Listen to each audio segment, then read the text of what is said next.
Channel and good morning. आज I think 6th है, आज 6th है 5th है, आज 6th डे है और अभी पूजा स्टार्ट होगी और हम अभी करपी काटने जा रहे हैं। भैंस की जो करपी होती है ना, ये देखो ये हम काटने जा रहे हैं। दिखाती हूँ आपको। नहीं यार, करपी काटने के लिए हमें ये बॉर्डर क्रॉस करना पड़ता है हमेशा, मशीन है इसलिए में कटेगी। ये अच्छा से देखो, ये तो यहाँ पे कटने जा रहा है करबी। इसमें करबी बोलते हैं ना इसे, चरी करबी सब एक ही है। क्या काट रही है? और लगाओ अरे तो कटिया लगा में लगाओ, बहुत ताकत लगेगी भैया, और लगा देंगे तो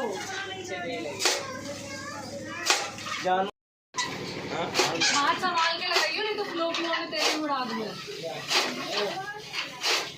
हाँ अब डिफिकल्ट हो रहा है, ज्यादा लग रही है। लगाओ करोगे उतना तुरंत धीरे धीरे में और थक जाती है। अरे दो लोग करते तो आसानी रहती है। दो लोग नहीं थे।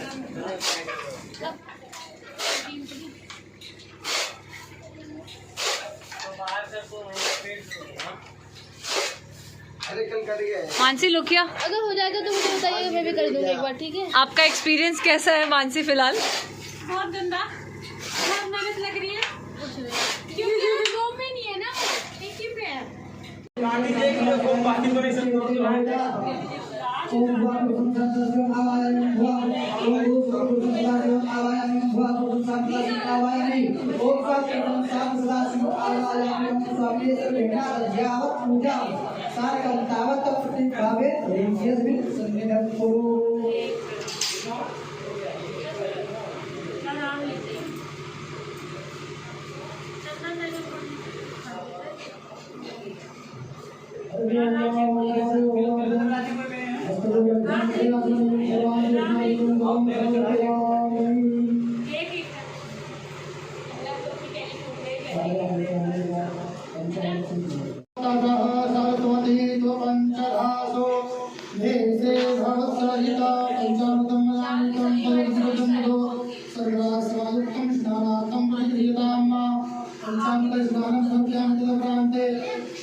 अंकल के पास ये खाने एंड गोलगप्पे वगैरह खाने। आज सोच रहे फ्रेंच फ्राई भी खाए, वहाँ पर लगाए ये नहीं समोसे पकौड़ी। ये इतनी सी मार्केट है बस, सब्जी मंडी लगा लो, शुरू होती नहीं कि ख़त्म हो जाती है। खाओ। हम क्या खा रहे हैं? टिक्की, और वो स्पेशल टिक्की, वो भी स्पेशल वाली समोसे डाल के। उन आँखों को आग लगे, बावरी में अखियाँ जल जात, जो सावर छाड़ निहारत गोरो, जो मेरे सावरे को छोड़ करके गोरे को निहारे। सावर छाड़ निहारत चली आती तो मैं स्वीकार कर लेता, लेकिन पूतना ने माया का पर्दा लेकर के आई है, इसलिए मैं पूतना को देखूंगा नहीं। और ऐसे ही गलती शूर्पणखा ने भी किया। जब शूर्पणखा भगवान राम के सामने गई तो राक्षसनी थी, वैसे चली जाती तो शायद राम जी देख लेते, लेकिन पूतना ने खूब सुंदर श्रृंगार करके गई तो भगवान राम ने शूर्पणखा को देखा नहीं, बिना देखे ही सीता जी की तरफ देख करके भगवान ने पूरे संवाद को किया। अर्थात आप किसी के साथ छल करने जाओगे तो भगवान ऐसे व्यक्तियों को कभी देखना पसंद नहीं करेंगे। इसलिए हृदय को पवित्र करिए, मन को पवित्र करिए, आप जैसे हैं वैसे रहिए। देखिए फिर गोविंद की कृपा कैसे होगी। तो पूतना को भगवान ने नहीं देखा, लेकिन पूतना ने गलती क्या किया? बोले पूतना ने जैसे कोई व्यक्ति साधारण सांप को रस्सी समझ करके उठा लेता है, वैसे पूतना ने भगवान को साधारण बालक समझ करके उठा लिया और उठा करके अपने गोद में लिया और गोद में ले करके भगवान को अपने स्तनों पे लगे पहले विष को पिलाया। विष को पिलाने के बाद भगवान उसके दुग्ध को पीने लगे और दुग्ध को पीते पीते भगवान ने पूतना के प्राण पी गए। और जब भगवान पूतना के प्राण पीने लगे तो पूतना ने कहा मुच्चता मुच्चता में छोड़ दो छोड़ दो। भगवान ने कहा मौसी जी, जिसका हम एक बार हाथ और साथ पकड़ लेते हैं फिर उसको कभी नहीं छोड़ते हैं, बिना गति प्रदान किए हम तुमको छोड़ेंगे नहीं। और भगवान ने क्या किया?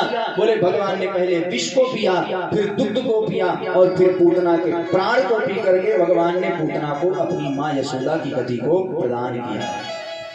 श्री सुखदेव भगवान कहते हैं कि आहो बकीयम स्तन काल कूटम जीधा सयापा यजदप्य साध्वी लेभे गतिं धर त्वचितं तनोन्यं कंबा दयालु शरणं व्रजेमा कंबा दयालु शरणं व्रजेमा। श्री सुखदेव भगवान कहते हैं राजन ऐसा दयालु कौन होगा?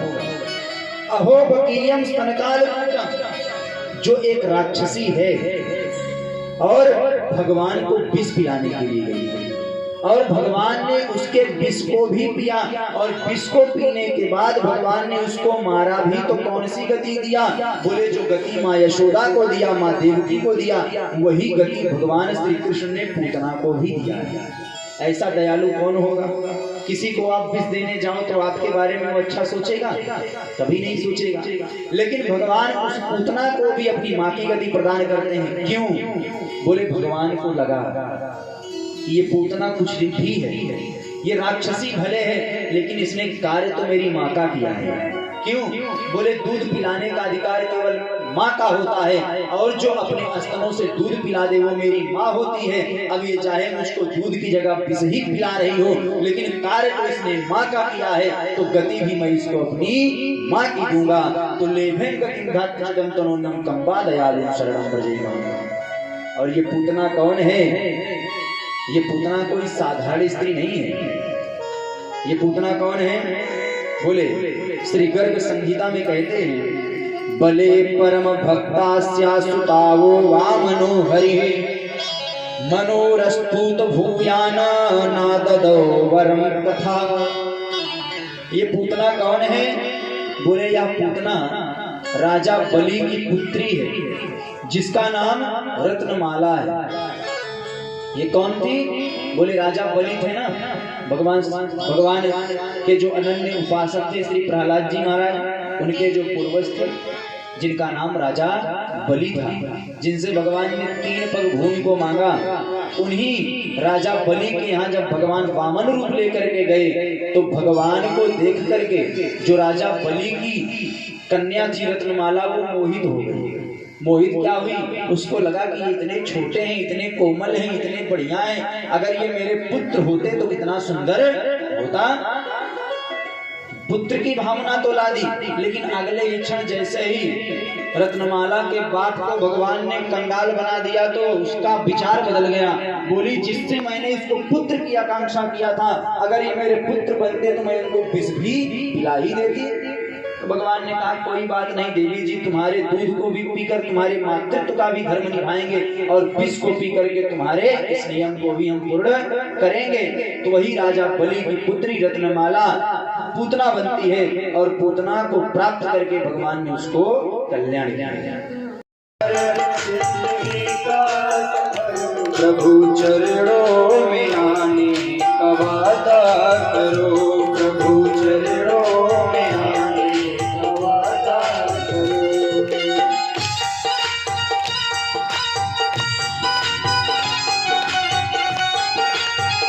सभी लोग ताली सेवा करते हुए हरि बोल।